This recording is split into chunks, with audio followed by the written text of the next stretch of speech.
heräillyt aamulla. Joskus aamulla. Peppinan aamu on ehkä 2. Ja sen jälkeen mä oon syönyt ja mä söin paljon lohturuokaa ilman syytä. Ja sit mä meikkasin, nyt mä teen tää video. Koska mulla on kysytty, että mitä mä teen yleensä niin päivisin, niin mun kesäpäivät menee tällainen, että mä basically teen nothing. Mutta videoita mä siis teen. Ja siitä mä tykkään. Ja näin. Mulla on valitettu siitä, että mun pää on vinossa.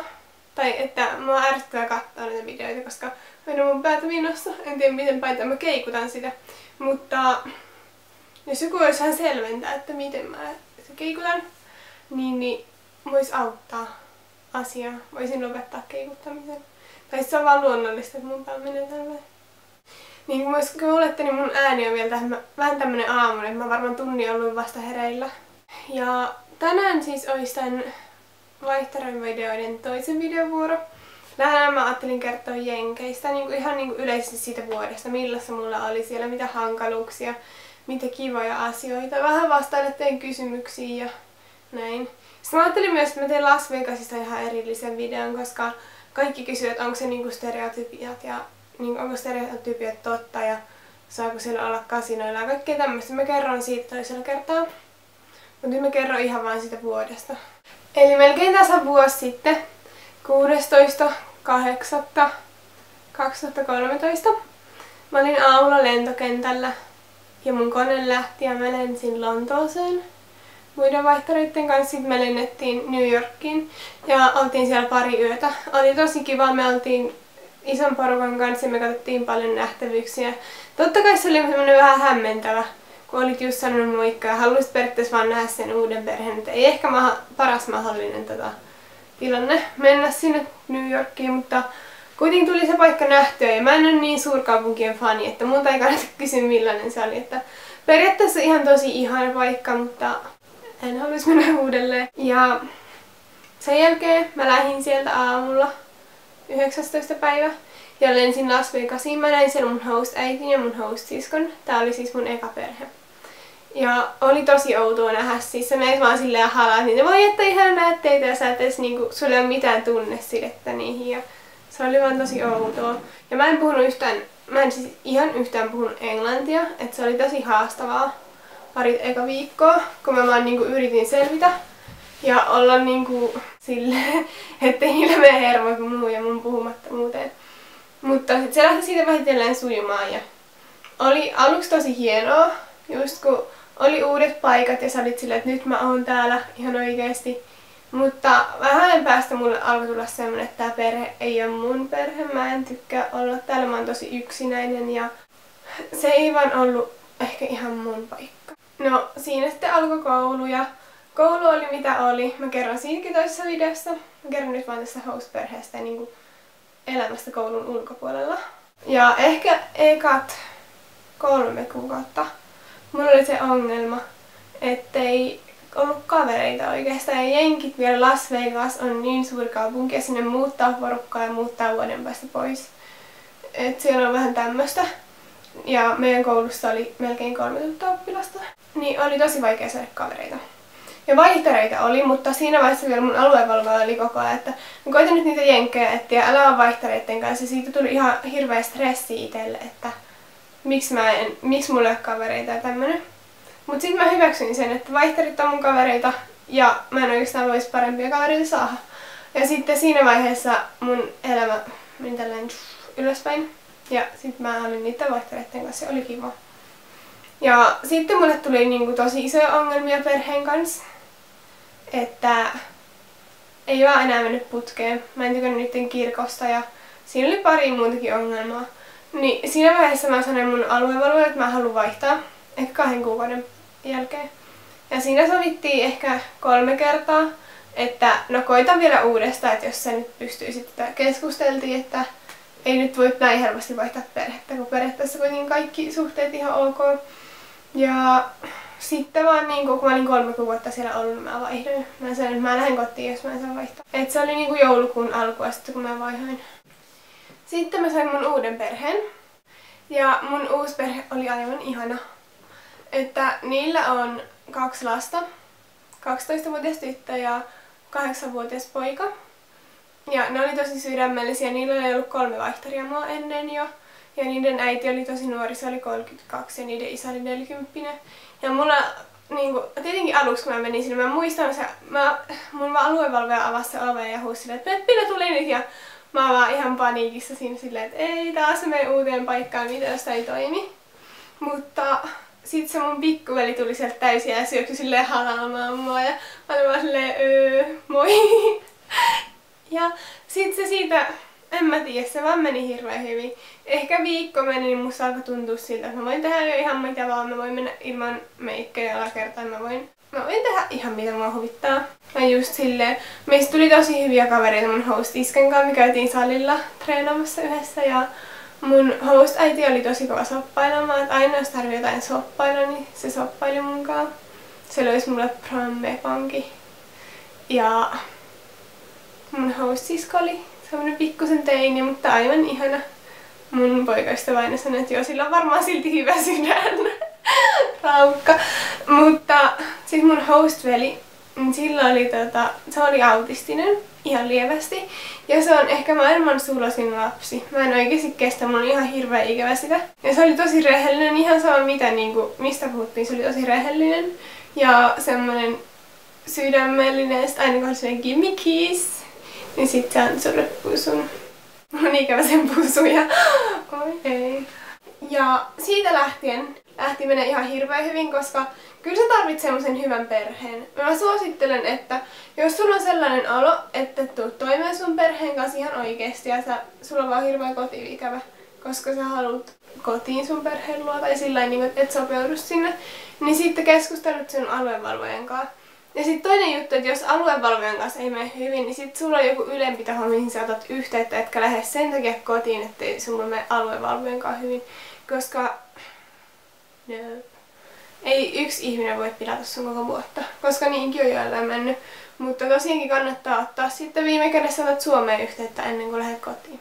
Sitten Jenkeissä pidetään meidän ikäisiä ihan lapsina. Että mulla oli 9 kotiin tulo aika, viikonloppuina 10 ja mulla oli semmonen niinku tracker mun kännykässä, että ne näki aina missä mä oon. Mun piti aina soittaa niille parin tunnin välein ja mulle ei saanut tulla poikia periaatteessa kyllä. No siinä vaiheessa kun mä aloitin seurustella Tukhalin kanssa jonkun aikaa, niin kyllä se sai tulla meille, mutta muuten ei oikein saanut poikia tulla kylään ja ne ei työnnyt, jos mä hengasin poikien kanssa. Ja just jotain aika kummallisiakin sääntöjä välillä, jotka yllättää. Siinä vaiheessa vaan pitää miettiä, että okei, mä oon täällä ja mun pitää kunnioittaa noiden kulttuuria. Ja sitten kunnioitat niitä ja kuuntelet niitä. Ja ne on kuitenkin ottanut sut omaan kotiinsa ja niille ei makseta siitä. Ja mun mielestä siinä vaiheessa on ihan hirveetä, kun jotkut vaihtarit alkaa niille temppuilemaan ja valittamaan. Niin pitää sen verran olla kunnioitusta, että kunnioitat niitä ihan viimeiseen. Ja mun pitää nyt kiittää teitä siitä, että kuin hyvin te aina, jos mä kysyn äskissä, että mitä te haluatte tietää, koska mä en enää muista niin hyvin siitä, että kun olin lähdössä, että mitä silloin halusi tietää ja mikä mietitytti, niin aina kun mä kysyn teiltä, niin tulee hirveästi kysymyksiä ja tää on tosi positiivista. Mun on paljon helpompi tehdä videoita. Niin tässä on nyt, että on harkinnut vaihtovuotta USAssa. Voitko kertoa siitä hyvät ja huonot puolet? No USAhan on siis tosi monipuolinen paikka ja aina sanotaan, että USA on ihan mainstream, mä en halua lähteä sinne, koska se on niin normaali. Niin en sanoisi noin, koska se on ihan erilainen kulttuuri, vaikka sekin on tosi kehittynyt maa. Niin niillä on jotain tosi alkeellisia arvoja välillä. Ja toisaalta niillä on taas jotkut toiset asiat kehittyneempiä ja se on tosi erilainen kulttuuri. Tosi monella tulee se kulttuurisokki siinä ja kyllä mä suosittelen, että sinne menee. Ja sitten ehkä just huolet puolet on siinä, että sulla ei ole oikein omia vapauksia, mutta ei ole kyllä muissakaan maissa vaihtarina. Ja mä en tykkää niiden asepolitiikasta, siis jotain tämmöistä ihan pikkusta. Mutta en mä tiedä silleen hyviä ja huonoja puolia. Se riippuu ihan perheestä ja paikasta ja koulusta ja mihin ihmisiin tutustut. Jokaisen vuosi on niin henkilökohtainen ja oma erilainen kokemus. Niin siis tässä on tää kommentti, että ärsyttävää kun joka videossa kääntelet tai silleen jännästi päätä toiseen suuntaan. Se on häiritsevää. Niin mä en tiedä, mulla on varmaan sitten joku nykimishäiriö, koska mä en tosiaankaan tee tuota tahalteen. Että who knows. Onko perhettä helppo vaihtaa? Se riippuu sun aluevalvojasta, se riippuu millainen tilanne sulla on siellä perheessä, niin kuin parhaalla kaverilla melkein, yhdellä Nikillä. Oli sellainen perhe, että niillä ei ollut ruokaa ja ne ignoras Nikkiä, niin sen hostveli ja niillä oli tosi sotkusta.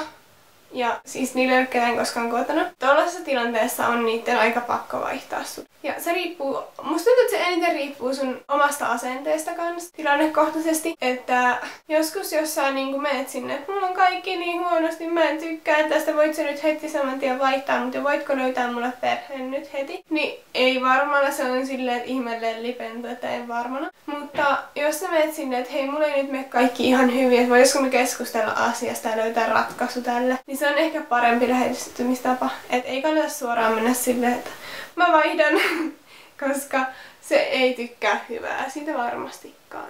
Sitten tässä on kans pari kysymystä. Kauan olit siellä vaihdossa? Mä olin 10 kuukautta. Musta mä olin pari päivää alle 10 kuukautta. Olisitko ollut kauemmin, jos olisit voinut? No aluksi 10 kuukautta tuntui siltä, että mä kuolen. Mä en pysty olla täällä niin kauan, varsinkin kun mä en tykännyt mun perheestä. Ja se oli vaan semmonen, että tuntui ikuisuudelta. Mutta sitten kun oltiin puolessa välissä, mä tyyli oli silleen, että ei mä en halua, että enää puolet tästä jäljellä ja tää menee ihan liian nopeeta. Ja viikapuoli meni ihan törkeen nopeasti. Ja viikapuoli oli paras puoli tosiaankin. Ja loppuun kohden paranee. Ja sitten mä olin lopussa silleen, mä voisin jäädä tänne, mulla ei ole mitään innostusta mennä Suomeen. Ja vieläkin mulla on sellainen olo, että mä voisin tosiaankin palata sinne nyt saman tien jatkaa samaa elämää. Mutta ei oikein suurin osa mun kavereistakin on sieltä lähtenyt, että ei se nyt enää ole mahdollista, kun suurin osa mun kavereista oli vaihtoreita. Suhtautuuko sun isäntäperhe sun hyvin heti? Suhtautu. Molemmat tykkäs musta ja itse asiassa sen ekan perheen äiti silloin kun viikana iltana tuli käymään vielä mun huoneeseen, niin kun mä vaihoin, kun mä en nähnyt sitä enää silloin viikana päivänä. Niin se tuli vaan silleen, että you will always be my baby girl and I love you and always come over. Ja se oli semmonen ja sit se vieläkin tekstaa mulle ja silleen, että tuu käymään ja sit kun tuut tänne, niin tosiaankin pitää nähdä ja kyselee kuulumisia, tosi semmoinen sydämellinen. Ja se toinenkin isäntäperhe tykkäsi musta just kun mä olin tosi paljon lasten kanssa, koska mulla on omia sisaruksia. Niin musta tuntuu, että ne tykkäs siitä. Ja sit semmonen tottelin sääntöjä, niin kyllä niiden kanssa tulee toimia. Se on vielä eri asia, kun sä oot kotona. Kotona saattaa tulla jotain riitaa porukoiden kanssa joskus harvoin. Vaikka mä oon aika peruskiltti, että en jaksa turhan takia tapella. Mutta kyllä tuolla on tosi helppo olla sellainen, että ne tykkää susta.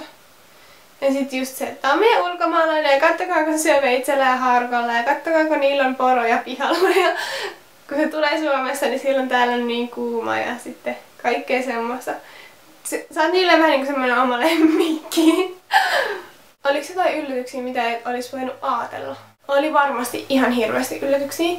Ainakin se usein asekulttuuri, että ihan oikeesti saatoit mennä kaverille ja kaveri on silleen, että joo kato mulla on tuolla sängyn alla ase, sit mulla on tässä pöytälaatikossa ase, sit mulla on tuolla kaapin päällä ase ja kato tossa on vielä mun haulikko. Sitten on silleen, missä mä oon.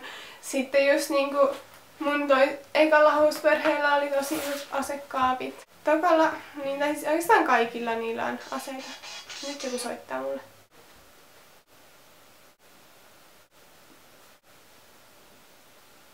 Miten voi olla, että mun puhelin soi ehkä kerran päivässä ja mulle tulee 2 viestiä päivässä? No okei, mulle tulee paljon viestejä. Mutta ihan oikeesti joka kerta kun mä alan kuvaamaan videoa, niin ensin mun puhelin soi, sit tulee 100 viestiä ja sit mulla on aina vahingossa näyttö päälle päin. Häiritsee. Mutta sit tässä oli, että tässä on tämmönen, että kumpi olisi sun mielestä viiseintä laillistaa Suomessa, nuuska vai kannabis? Siis älkää luulko, että mä oon tyhmä, mutta eikö nuuska oo laillista? Tiivistä vaihtoyhteen lauseeseen.